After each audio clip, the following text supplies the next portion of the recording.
Ano ang kahulugan ng Alleluia?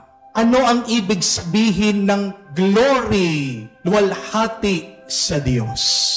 When you say Alleluia, you're giving praise to God. Praise the Lord. Can you repeat that? Praise the Lord. Ano man ang iyong nararanasan, palagi mong sabihin, praise the Lord. Magbabago ang iyong nararamdaman. Nalulungkot ka, nadidepress ka, natatakot ka, say, praise the Lord. Mawawala yung galit, yung lungkot, yung pangamba. Amen?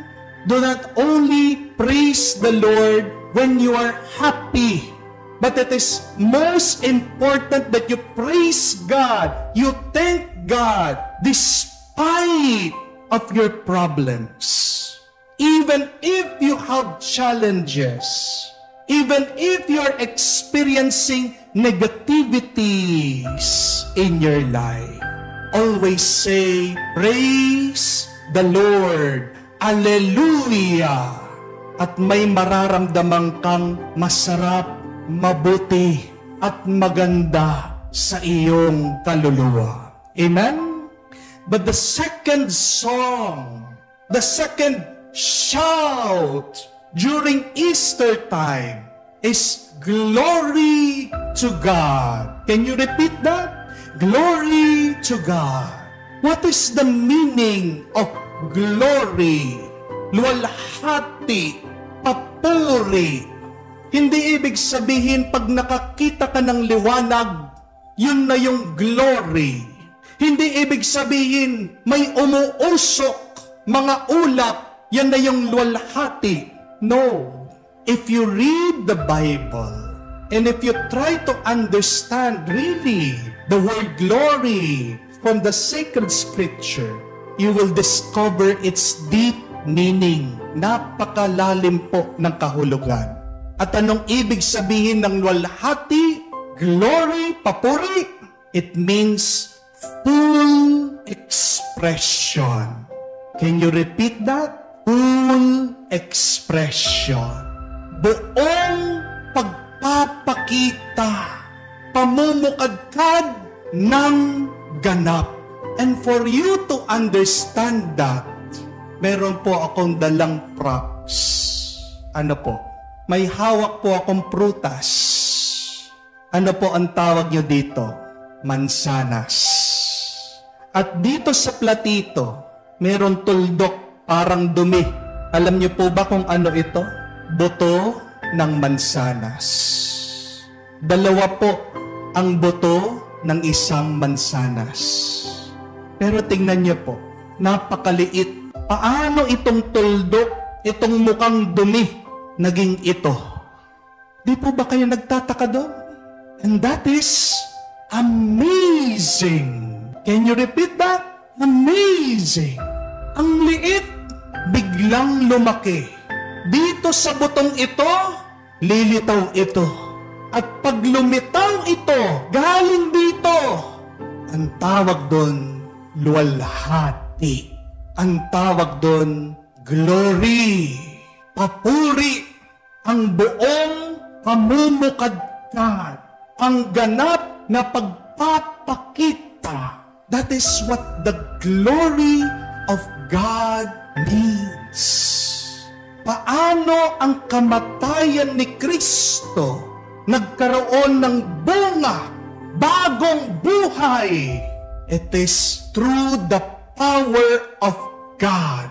And what do you call that? Glory. Glory. Luwalhati. At lahat po tayo, there is the seed of glory planted in each and every one of us. That is the good news. Amen? At alam niyo po, ang demonyo, natatakot siya na malaman natin yan. Dahil ano ang ginagawa ng demonyo sa atin?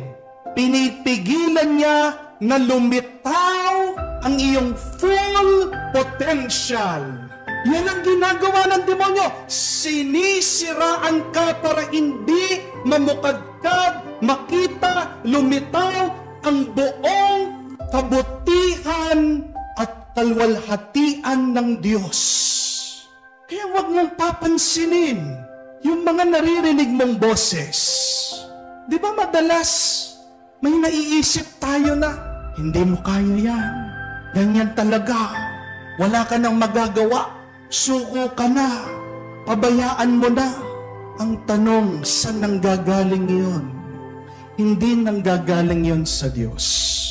Nanggagaling yun madalas sa demonyo sa masama. Bakit? Sinisira niya ang buto ng luwalhati ng Diyos sa iyo. Pinipigilan ka to achieve your full potential as a son and daughter of God. Amen? So whenever you hear those negative voices in your head, and whenever you hear the temptation of the devil, ignore. Please repeat, ignore. Huwag pansinin. And keep on saying, Hallelujah. Keep on saying, glory. Keep on praying, believing, someday, the fullness of the goodness of God will bear fruit. Amen? Palagi mong sabihin yun. Ngayon lang ito, baon ako sa utang. Ngayon lang ito, na may sakit ako. Ngayon lang ito, na may problema kami sa pamilya. Hindi kami magkaintindihan ng asawa ko, na mga kapatid ko. Ngayon lang ito, na nadidepress ako. Ngayon lang ito, na nalulungkot ako sa pagkamatay ng aking asawa o minamahal. Because Jesus also experienced that. He died. But see, after that negative experience, after that bad experience, there is the power of God. The full expression of God was seen. Glory. Maniwala ka. Totoo yan. Sabihin mo palagi sa iyong sarili, ngayon pa lang, next year, magiging mayaman na mayaman ako. Amen? Sabihin mo kung may sakit ka, next year sa susunod, lalakas ako, gagaling ako. Amen? Sabihin mo, next year, sa susunod na makikita ako, masayang masaya ako. Amen? Remember that the glory of God is already in you. Allow the power of God to grow and always believe something amazing will come out from you. Amen? Hindi ko po alam kung maniniwala po kayo kung sasabihin ko sa inyo, isa akong mahiyaing tao.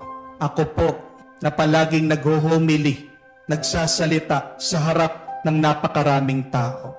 Ganun po ako nang bata ako. Mahiyain, palaging nagtatago, introvert. Pero who would thought ang isang mahiyaing bata nakapag-talk sa Araneta Coliseum last Black Saturday, 3,000 people ang nanood. Hindi pa po mabilang yung mga nasa online. Daigo pa po ang artista. Hindi ko po ma-imagine.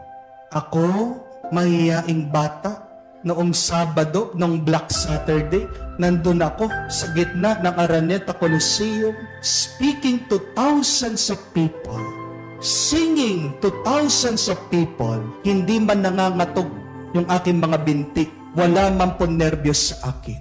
Ano ang tawag niyo doon? Glory. Luwalhati. The full expression of the goodness, love, and power of God. Amen? Who would thought ang aking po mga magulang, kasama ko po sila aalis.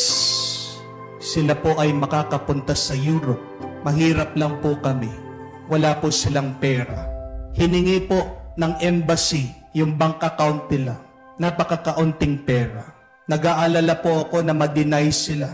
Pero tingnan nyo naman po. It's a miracle. Dalawang senior citizen na walang pera, nabigyan ng Schengen visa. Kasama ko po silang magtutur. Kwento po nung kaibigan kong nagtutur, nagta-travel agency. Meron po siya mga kliyente, ang tagal na nang nagta-travel, napakayaman, ang dami pong ari-arian. Nag-apply po for a pilgrimage in Italy. Dininay. Yung aking mga magulang, mahirap lang, walang pera. Aba, nakapasa. Approve. Ano ang tawag niya doon?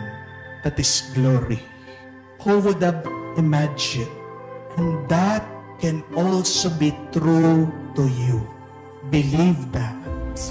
Remember that. Miracles happen every day. Amen? Through the power of God and through your faith, anything can be possible.